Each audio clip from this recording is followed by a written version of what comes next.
السلام عليكم أصحابتي هذا قالي سو دhowaada maanta iyo ciyaarihii maxaa ka cusub maanta ciyaarihii waxa ka cusub waxyaabo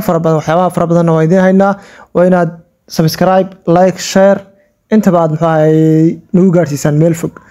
asxaabta qaaliga maanta waxa idin hayna waxyaabaha kamid ah waxa weeye Manchester United oo dalab rasmi ah ka gudbisay Frankie de Jong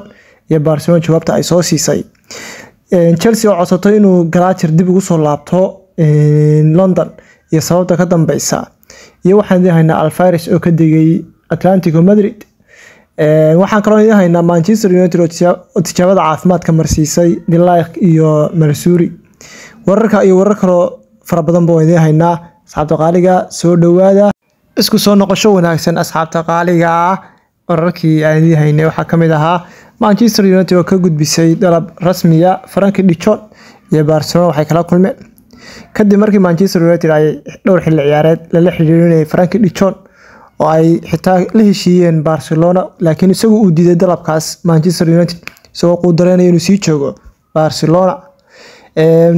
Barcelona waxay doonaysaa inay qarashkiisa faraha badan ay isdhaafiso maadaama uu qaato 600,000 oo pound oo muxuu ahaayay lacagta sterling ah isaguna wuxuu doonayaa inuu sii joogo kooxdan oo taariikh weyn la sameeyo haddana Euro ayuu dhaawac galay haddana wuxuu doonayaa inuu hadda ka tago Barcelona laakiin Barcelona ayaa diiday dalabkii 50 milyan ka ahaa waxayna yiraahdeen waa 85 milyan la timaadaan maadaama xidigan uu yahay xidig aad u qiimo badan oo meel sarna geeyo koox walba u tagana ay aad u xiiseynayso halkaas bay isla marayaan Manchester United iyo Barcelona waxa la eegi doonaa Manchester United inay dalab kale ay soo gudbin doonto inta ka qaalisan laakiin waxa la eegi doonaa madooqiyo kale oo khad dhexe ay raadin doonaan oo dhaqaaqi doonaan mise Frankie de Jong ayay haddana dib ugu soo laaban doonaan oo qiimo badan ka bixin doonaan oo isla eegi doonaa waxa iyo waxyaabo fara badan inkastoo Manchester United qaabkeeda suuqa ay waxyaabo badan ka bedeshay maadaama ay hore u soo qaadan jirtay xidigaha qaaliga koox walba markii uu timaado ay player ka doonayaan player aan qiimo lahayn lagu oran jiray wanaad bixisaan 90 milyan ayna hore ka dhigi jireen laakiin hadda xidiga fara badan oo lagu yiri qiimo fara badan ayay ka dhaqaaqeen iyagoo kuwa kale ku soo qaatay lacag aad u jaban wararka kale idahayna waxa kamid ah Brentford Everton ay 37 milyan bixiya Manchester United waxay ku soo heshay lacag ta in ka yar Frankie de Jong waxay ku soo qashay Matteo Delight iyo Marsuri waa lacag ka jaban intaas laba xidig oo daafac midna garab yahay midna uu yahay daafac dhexe warka kale aan yahay waxa weeye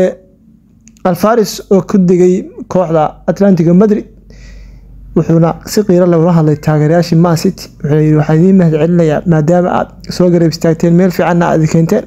kooxdana aan wax badan kula soo guuleystay wararka kale aan yahay waxa kamid ah Delight oo tijaabada caafimaadka maray maanta lagu dhawaaqi doono heshiiskiisa Sayo Marsariga labaduba way ka gudbeen heshiiskii iyo waxa haray in ay isla meel dhigaan qodobadii yaraaka lagu diiwaan gelinayay suuqa xooga mid noqon lahaa una ciyaar lahayn labadooduba kulanka soo socda ay la ciyaarayaan kooxda Fulham qaabkaas laga shaqeynaya laakiin maanta in ay ku dhawaaqdo ilaa caawa laga yaabaa labadan heshiisba waxoodii kala dhan way dhameystirteen waxaan la arkay iyagoo ku caweynaya iyaga hablahoodii magaalada Manchester dhexdeeda Manchesterna halkaas bay marinaysaa heshiisadeedii ugu fiicnaa uguna qaalisanaa waxyaabaha kale soo kordhana wada la socodsiin doona asxaabta qaaliga idinkana waxaan ka rabnaa inaad page-kaad meel fun gaarsiisaan si asxaab fara badan uu gaaro ayna ugu soo xirmaan ciyaaraha maadaama uu ciyaarihiina ay furmayaan isbuuca soo socda waxaan jecelahay waxyaabo badan idinka daba geeyno waxyaabo badan aan idin la eegno waxyaabo badan aan idin la qiimeeyno